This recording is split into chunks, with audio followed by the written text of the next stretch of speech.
Hello les amis de la communauté des challengers, ce soir la vidéo sur les trois cerveaux.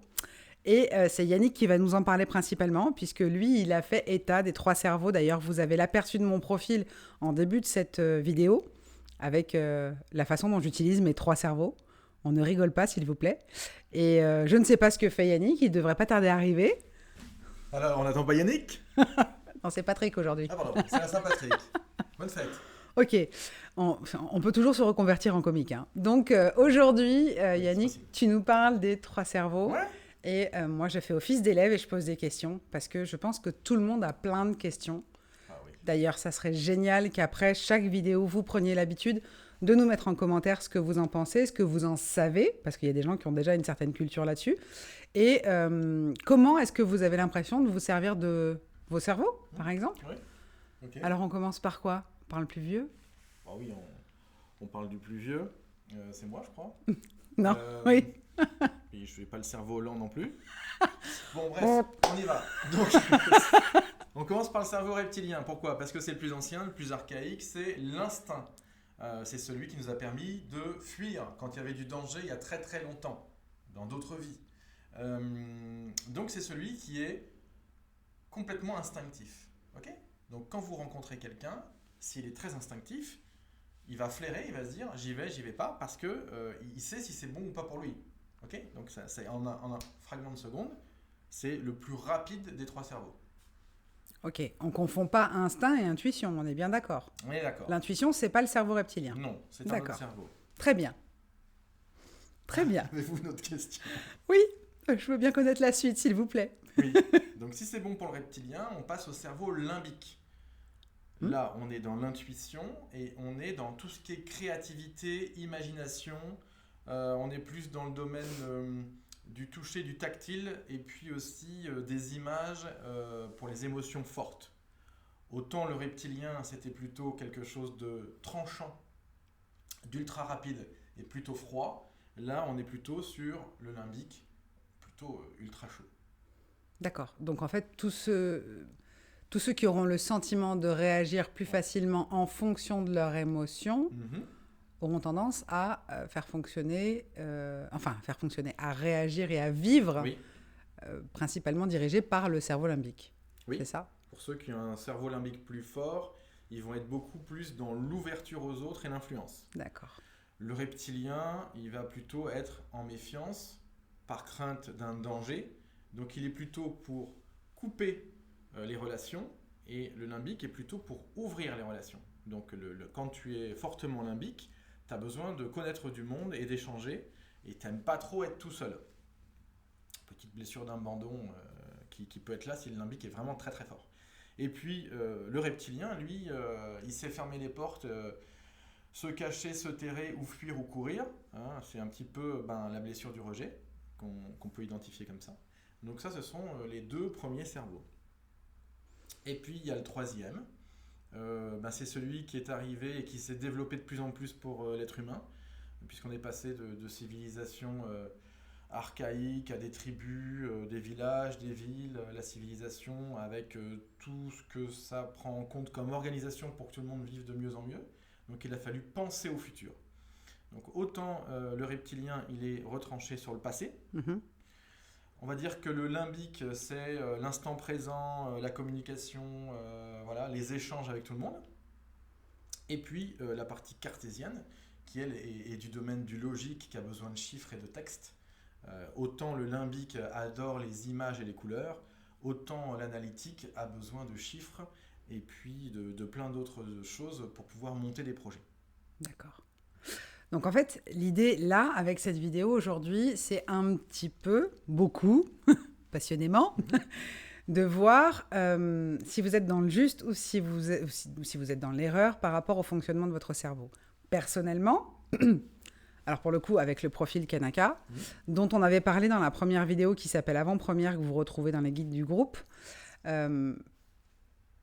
moi, quand j'ai découvert quel était le cerveau qui dirigeait mes comportements, ou du moins celui qui était finalement le décisionnaire des trois, et que je me suis rendu compte que c'était quand même le néocortex, Mhm. je me suis dit, mais comment? Moi, une musique, j'ai la chair de poule, je pleure, un film, même un dessin animé, je peux me mettre à pleurer. Enfin, je suis une grande émotive, une grande sensible, je ressens énormément les choses.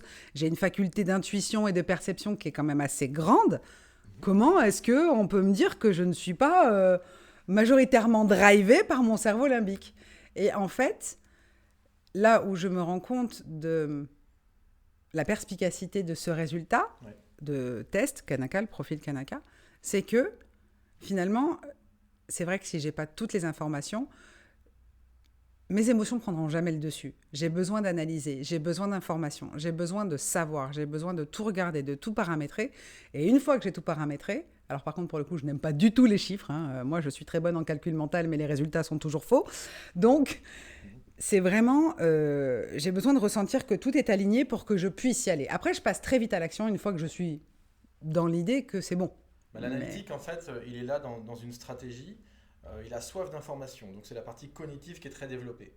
Plus le néocortex est élevé sur les 3 cerveaux, plus il est prioritaire, plus il a besoin d'informations. Pas forcément pour faire des choix, mais aussi pour la connaissance. Mm-mm. Ça passe par le néocortex. Au niveau de l'histoire, le néocortex, on est plutôt dans le futur, le reptilien dans le passé et puis le limbique dans le présent. Et c'est le mix de l'ensemble et c'est la façon dont votre cerveau, lequel des cerveaux est dominant, qui va en fait être maître sur les 2 autres cerveaux.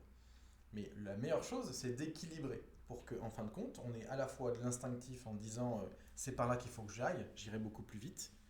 Et je ne dois pas aller par là parce que c'est un risque pour moi, c'est le cerveau reptilien. L'analytique, il est très bien pour mettre une liste de critères en disant ce que je veux, ce que je ne veux pas. Par exemple, pour choisir une maison, un appartement, on va avoir une liste de critères et en fin de compte, on sait très bien qu'à l'achat, ça peut être un coup de cœur du limbique qui prend le dessus. Ou alors, si c'est vraiment de l'investissement, on reste sur l'analytique. Oui. Okay, Ouais.